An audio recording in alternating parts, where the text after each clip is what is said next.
सभी विद्यार्थियों का एसवी चिल्ड्रन एकेडमी रावला मंडी के ऑनलाइन प्लेटफॉर्म पर स्वागत है। कक्षा 12 विषय भूगोल अध्याय 15 चल रहा है, जिसका नाम है संसाधन। संसाधन के प्रकार, महत्व, क्या उपयोगिता है उसकी, क्या सतत विकास उसका करना चाहिए, उसके बारे में हम लगातार इस अध्याय में चर्चा करें। देखो, मैं दोबारा थोड़ा सा रिपीट कर देता हूँ। इस पाठ में हमने क्या किया था? अध्याय का नाम था संसाधनों का वर्गीकरण, संरक्षण और पोषणीय विकास। हमने पढ़ा था संसाधन संकल्पना, क्या क्या कैसे उपयोग होता है। फिर हमने पढ़ा था संसाधनों का वर्गीकरण। पहले हमने पढ़ा था उत्पाद के आधार पर। एक तो होता है जैविक संसाधन, होता है अजैविक, जिसमें यानी जीवन पाया जाता है वो जैविक हो जाएंगे। अजैविक जिसमें जीवन नहीं पाया जाता, जो जैविक संसाधनों के काम आते हैं वो अजैविक हो जाएंगे। ठीक है, ये पढ़ा था। फिर ये सारणी बढ़िया तरीके से इसको बना के देख लेना, संसाधनों का वर्गीकरण, उससे सारा आपको क्लियर हो जाएगा। पूरी उपयोग की सत्ता के आधार पर, उत्पत्ति के आधार पर और उद्देश्य के आधार पर। फिर देखो, उद्देश्य के आधार पर देखे थे ऊर्जा शक्ति संसाधन, और ऊर्जा शक्ति संसाधन भी कई प्रकार के हैं, परंपरागत और गैर परंपरागत संसाधन। फिर गैर ऊर्जा संसाधन में ये लोहा, सोना, चांदी, टंगस्टन आ जाएगा। फिर हमने पढ़ा था उपयोग की सततता के आधार पर, यानी एक तो होता है अनवीयकरणीय, जिसको नया नहीं बना सकते।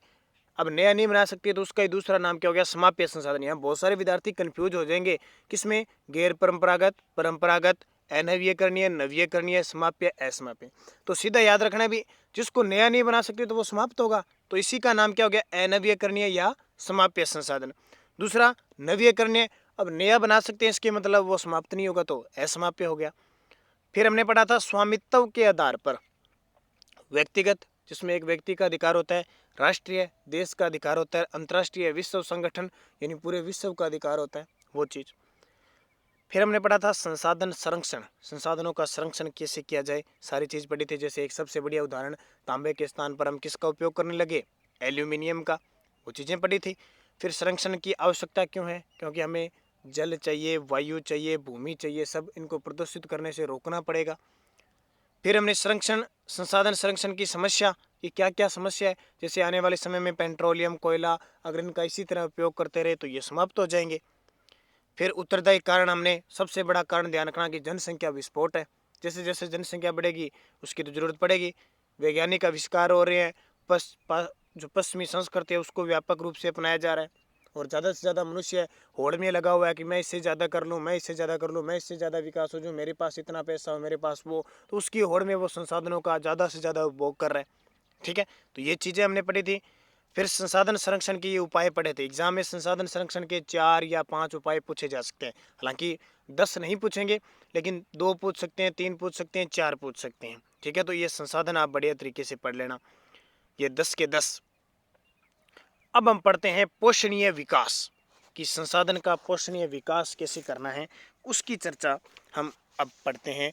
तो पोषणीय विकास का अभिप्राय पर्यावरण के साथ संतुलन, विवेकपूर्ण, मितव्ययतापूर्ण, पुनर्भरण और क्षमता अनुसार विनाश रहित उपयोग से है, जिससे वर्तमान व भावी पीढ़ियों की आवश्यकताओं की पूर्ति हेतु सतत विकास के साथ की जा सके। क्योंकि ऐसे उपयोग करें कि आने वाली पीढ़ी को भी तो चाहिए, यह अपने सारा खत्म करके चले जाएंगे। पोषणीय विकास एक ऐसी सतत प्रक्रिया है, सतत का मतलब होता है उपयोग करते रहो, निरंतर उपयोग करते रहो, इतना प्रयोग जितने की जरूरत होती है, आने वाली पीढ़ी भी काम रहे, वो सतत होता है, जिसे केवल विकासशील देश ही नहीं अपितु औद्योगिक दृष्टि से विकसित देश भी अपनाना चाहते हैं। सतत विकास की इस प्रक्रिया में मानव की वर्तमान आवश्यकताओं की पूर्ति के साथ ही भावी पीढ़ियों की आवश्यकता की पूर्ति को ध्यान में रखते हुए संसाधनों का उपयोग किया जाता है, जिससे संसाधनों में मितव्ययता पूर्ण व पुनर्भरण क्षमता अनुसार उपयोग व संरक्षण पर विशेष बल दिया जाता है। मानव ने प्राचीन काल में आखेट युग से वर्तमान उन्नत औद्योगिक युग तक की विकास यात्रा में संसाधनों का अत्यधिक उपयोग किए, बहुत लगातार उपयोग करता है, क्योंकि जैसे जैसे बड़े आविष्कार हो रहे हैं ना, तो संसाधनों का उपयोग होता ही जा रहा है। संसाधनों के अत्यधिक दोहन से पर्यावरण के प्राकृतिक और जैविक अंतर संबंधों के मध्य संतुलन पर प्रभाव पड़ा है, संतुलन बिगड़ रहा है। पर्यावरण और विकास के मध्य असंतुलन के कारण पर्यावरण प्रदूषण के दुष्प्रभाव आज जीव जगत का अस्तित्व संकट में पड़ गया है। आपने देखे होंगे कभी, आपने तो क्या देखे होंगे, इससे पहले आपके दादाजी है, पापा जी से पूछना कि सुबह सुबह जब उठते थे ना, इतनी चिड़िया कौवे इतने चहकाते थे, इतने तोते वगैरह हुआ करते थे, आज सारे खत्म। आज किसी के घर में वृक्ष है तो अलग बात है, नहीं तो तारों वगैरह पर इतने चिड़िया वगैरह होती थी, लेकिन आज सब लुप्त हो चुकी, सब चीज़ें लुप्त हो चुकी। तो इनके दुष्परिणाम है, परिणाम पर्यावरण को हानि पहुंचाने तथा संसाधनों के लगातार समाप्ति की ओर बढ़ने से विकास की सतत गति बनाए रखना कठिन है। इसलिए भविष्य में पर्यावरणीय दुष्परिणामों से बचने के लिए अस्थायी विकास की विचारधारा के स्थान पर स्थायी और सतत विकास का मार्ग अपनाना होगा, जिससे हमारी वर्तमान पीढ़ी की आवश्यकताओं की पूर्ति करते हुए भावी पीढ़ियों के लिए भी संसाधनों का संरक्षण किया जा सकेगा। निरंतर विकास की संकल्पना के कारण ही पोषणीय विकास को सतत विकास कहते हैं। बता देना, निरंतर विकास होगा लेकिन उतना की जरूरत के हिसाब से काम में लेना है, वो सतत विकास है। अब देखो, जनसंख्या वृद्धि और पोषणीय विकास। संसाधनों और मानव का चोली दामन का संबंध है। चोली दामन का मतलब दोनों का इस संबंध है, अंतर्निहित है दोनों। विकास से तात्पर्य प्रति व्यक्ति आय। विकास का मतलब है व्यक्ति के पास पैसा होना चाहिए, उसकी आय अच्छी होनी चाहिए ताकि उसका परिवार अच्छा चल सके।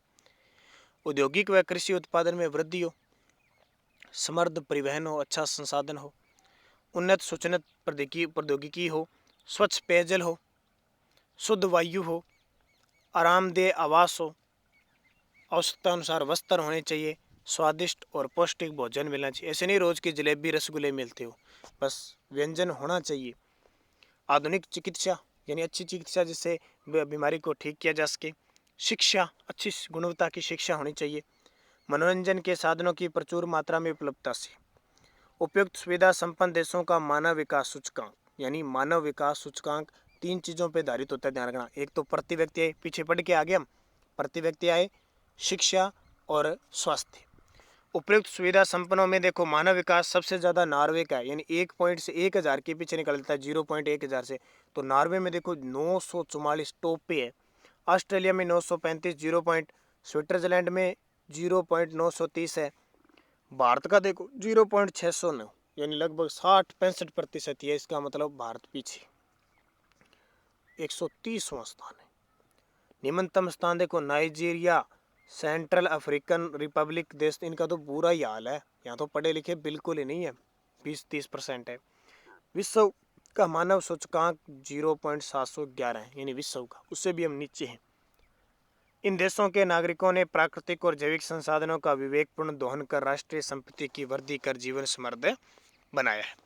जनसंख्या वृद्धि और आर्थिक विकास का स्तर बनाए रखने के लिए उन्नत प्रौद्योगिकी युक्त मध्यम आकार की औद्योगिक इकाइयों द्वारा स्थानीय स्तर पर उत्पादन आवश्यक है। कच्चे माल के स्थानीय उपभोग से रोजगार के अवसरों में वृद्धि, कम उत्पादन लागत, समाज और राष्ट्र आत्मनिर्भर बनते हैं। विकासशील देशों के पास उन्नत तकनीक द्वारा वृहद उद्योगों हेतु पूंजी की कमी है, इसलिए मध्यम आकार की औद्योगिक इकाइयाँ उपयोगी सिद्ध होगी। भारत जैसे मानव शक्ति आधिक्य वाले देश में श्रम आधारित प्रौद्योगिकी अपनाना लाभप्रद। श्रम आधारित यानी जनसंख्या बहुत है तो लोगों को श्रम, एक तो रोजगार मिलेगा और श्रम आधारित उपयोगी ज़्यादा से संसाधन भी बचेंगे। विकसित देशों में कम जनसंख्या से निर्यात वृद्धि, यानी कम जनसंख्या तो वहाँ खपत कम होती है तो वो बेचते हैं।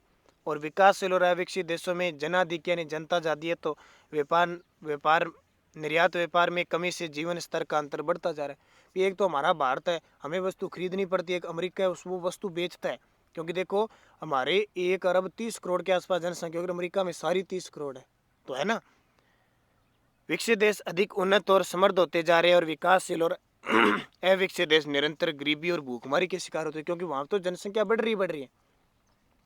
भारत में नदियों पर बांध बनाकर पेयजल आपूर्ति, जल विद्युत सिंचाई सुविधाओं से उत्पादन में वृद्धि की जा सकती है। बांध बनाकर वृक्षारोपण, अपरदन पर नियंत्रण, बाढ़ नियंत्रण, मत्स्य पालन किया जा सकता है। पंजाब के हरिके बैराज से निकली इंदिरा गांधी नहर से पश्चिमी राजस्थान का कायाकल्प हो गया है ना। अपने इंदिरा गांधी नहर की ये सारी सौगात है, इतने बढ़िया तरीके से, नहीं तो यहाँ आते आज बड़े बड़े टिब्बे ही होते, जैसे जैसलमेर में इधर है। खनिज संसाधन संपन्न प्रदेशों के औद्योगिकरण द्वारा अधिक विकास संभव है, जैसे जमशेदपुर, ये झारखंड में है, राउरकेला उड़ीसा में है, भिलाई छत्तीसगढ़ में, दुर्गापुर पश्चिम बंगाल में आदि विश्व प्रसिद्ध स्थान बन गए हैं। क्योंकि यहाँ पे लोहा इस्पात है। आगे हम पढ़ेंगे अगला पार्ट। इन प्रयासों द्वारा स्थानीय लोगों का जीवन स्तर ऊंचा हुआ है, साथ ही तकनीकी और प्रौद्योगिकी के सघन और व्यापक अनुसंधान के पर्यावरण पर होने वाले प्रभावों का समुचित ज्ञान भी आवश्यक है।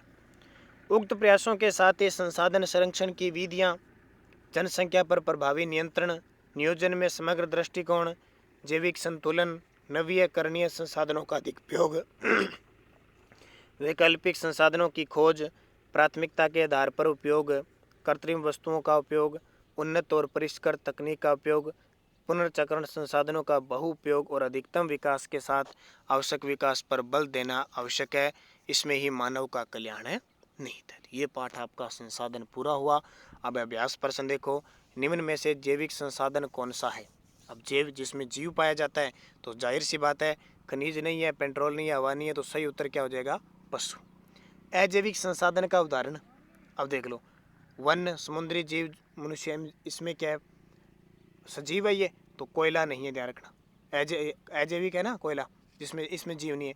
निम्न में से ऊर्जा का परंपरागत संसाधन कौन सा है? परंपरागत तो देखो पेट्रोलियम है, परंपरा से चल रहा है, बाकी पवन है, भूतापीय, ये तो नए है। फिर अगला, ऊर्जा के गैर परंपरागत संसाधन कौन सा है? गैर परंपरागत मतलब नया, तो नया देखो कौन सा है? तो जाहिर सी बात है सौर ऊर्जा है, पहले नहीं होते थे।